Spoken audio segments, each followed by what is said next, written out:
इन 10 गलतियों के कारण पूजा पाठ में फल नहीं मिल पाता है, उल्टा पाप के भागीदार बनते हैं। देवी देवताओं को प्रसन्न करने के लिए लोग रोजाना पूजा पाठ करते हैं। पूजा अर्चना करने से मन को शांति मिलती है, साथ ही जीवन में शुभता और सकारात्मकता का संचार होता है। भगवान के आशीर्वाद से जीवन में सुख समृद्धि आती है, लेकिन कई बार रोजाना पूजा पाठ करने पर भी यदि उसका पूरा फल नहीं मिल रहा है तो इसका एक कारण यह भी हो सकता है, लेकिन व्यक्ति से जाने अनजाने में गलतियां हो रही हो जिससे उनको पूजा करने पर फल नहीं मिल पाता हो। वो कौन कौन सी गलतियां करते हैं जिससे आपको खूब पूजा पाठ करने पर भी फल नहीं मिल पाता है, इसलिए कुछ बातों को भी आपको ध्यान में रखना चाहिए। पूजा पाठ का समय सही ना होना भी वजह हो सकती है। आज हम बताने वाले हैं कि पूजा करते वक्त हमें कौन सी गलतियां नहीं करनी चाहिए जिससे आपको सही समय पर पूजा का लाभ मिल सके, और ये भी बताएंगे कि पूजा करने का सही समय क्या होता है। वीडियो के अंत तक बने रहिएगा, ये सब जानकारी देंगे। उससे पहले यदि माता लक्ष्मी का आशीर्वाद पाना चाहते हैं तो कमेंट में जय माँ लक्ष्मी ज़रूर लिखें और वीडियो को स्किप ना करें। धार्मिक मान्यताओं के अनुसार पूजा ईश्वर के नज़दीक पहुंचने और उनकी कृपा पाने का एक सनातन मार्ग है। पूजा के पहले, पूजा के दौरान और पूजा के बाद कुछ नियमों का पालन श्रद्धा और नियम पूर्वक करना चाहिए, अन्यथा पूजा का फल नहीं मिलता है। यहाँ कुछ शास्त्रोक्त मान्यताओं की चर्चा की गई है जिसके उल्लंघन से आपकी पूजा निष्फल हो सकती है। कभी कभी किसी शख्स पर मुसीबतों का पहाड़ टूट जाता है, वो कितनी ही पूजा पाठ कर ली पर उसे पूजा का लाभ नहीं मिल पाता है।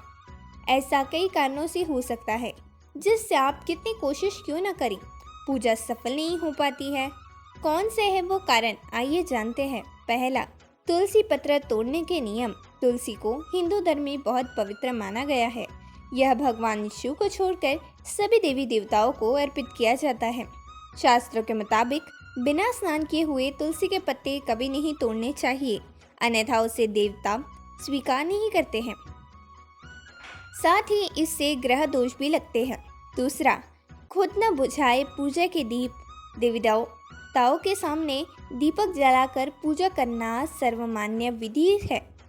यदि दीपक अपने आप बुझ जाए तो भगवान से क्षमा मांगते हुए उसे फिर से प्रज्वलित कर ले, लेकिन भूल से भी देवताओं के सामने प्रज्वलित दीप को बुझाना नहीं चाहिए, इससे भाग्य का रास्ता बंद हो सकता है।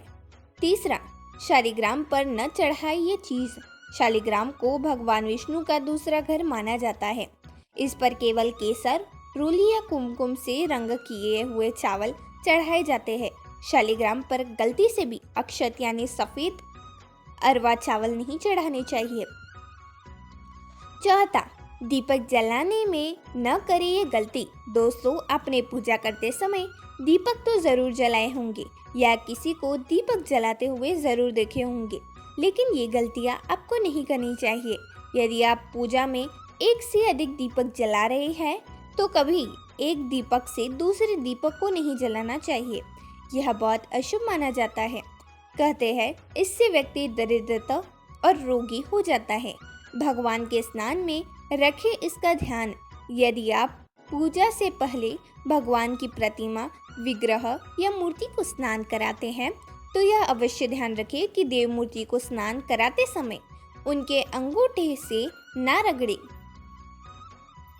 पांचवा, आसन के साथ न करिए काम। यह देखा होगा कि पूजा करते समय जिस आसन पर साधक बैठते हैं उसे पैरों से इधर उधर खिसका लेते हैं। ऐसा करना अशुभ माना गया है। आसन को पैरों से नहीं बल्कि हाथों से खिसकाना चाहिए। छठवां, गंदगी। पूजा बहुत ही पवित्र कार्य होता है। पूजा करने के स्थल से लेकर पूजा में उपयोग होने वाली सामग्री और पूजा करने वाले व्यक्ति की स्वच्छता, पवित्रता का ध्यान रखना जरूरी है। पूजा के मामले में अशुद्धि या गंदगी का होना, कपड़े गंदे होना या शरीर गंदा होना देवी देवताओं को नाराज कर देता है। ये गलती ना केवल पूजा का फल पाने में बाधा बनती है बल्कि दोष पैदा करती है।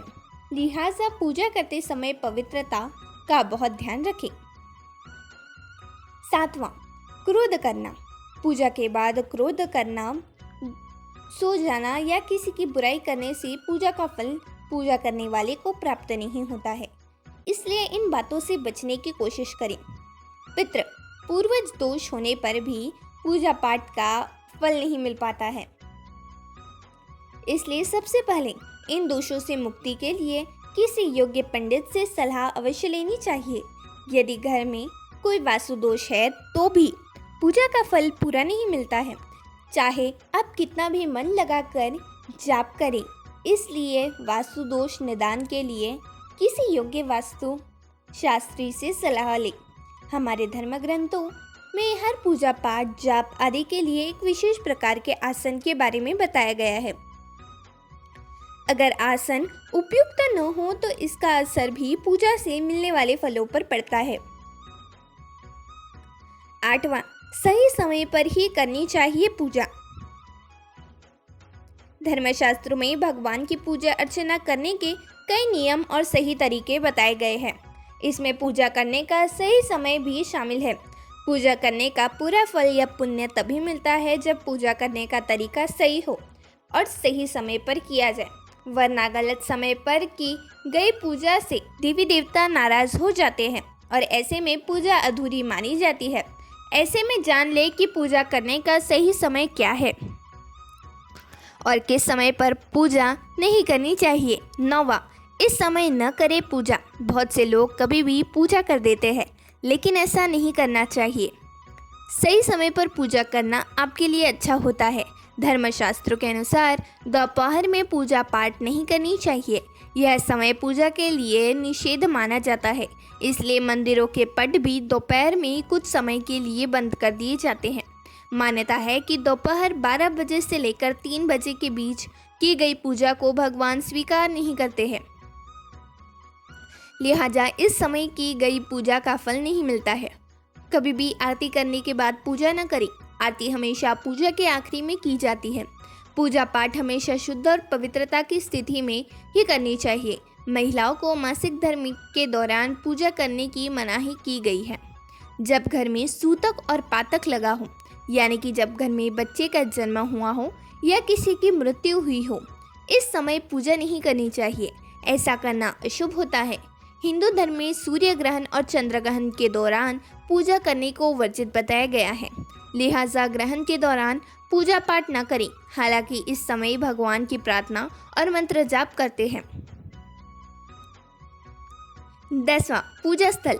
पूजा हमेशा एकांत में करनी चाहिए और पूरे भक्ति भाव से करनी चाहिए। घर में पूजा घर कभी भी ऐसे स्थान पर ना बनाए जहां आने जाने वाले लोगों की उस पर नजर पड़े। पूजा का सही समय। धर्मशास्त्रों में पूजा करें के लिए शुभ समय बताया गया है। इस समय पूजा करना बहुत शुभ होता है। पहली पूजा का समय ब्रह्म मुहूर्त सुबह 4:30 से 5 बजे तक। दूसरी पूजा का समय सुबह 9 बजे तक। मध्याह्न पूजा दोपहर 12 बजे तक। संध्या पूजा शाम 4:30 से 6 बजे तक। शयन पूजा रात 9 बजे तक। यह तमाम जानकारी जनरुचि को ध्यान में रखकर दी जा रही है। ज्योतिष और धर्म के उपाय और सलाहों को अपनी आस्था और विश्वास पर आजमाएं। वीडियो का उद्देश्य मात्र आपको बेहतर सलाह देना है। इस संदर्भ में हम किसी प्रकार का कोई दावा नहीं करते हैं। दोस्तों, यदि हमारी वीडियो अच्छी लगी हो तो लाइक और सब्सक्राइब ज़रूर करें ताकि हमारी अगली जानकारी आप तक पहुंच सके। धन्यवाद।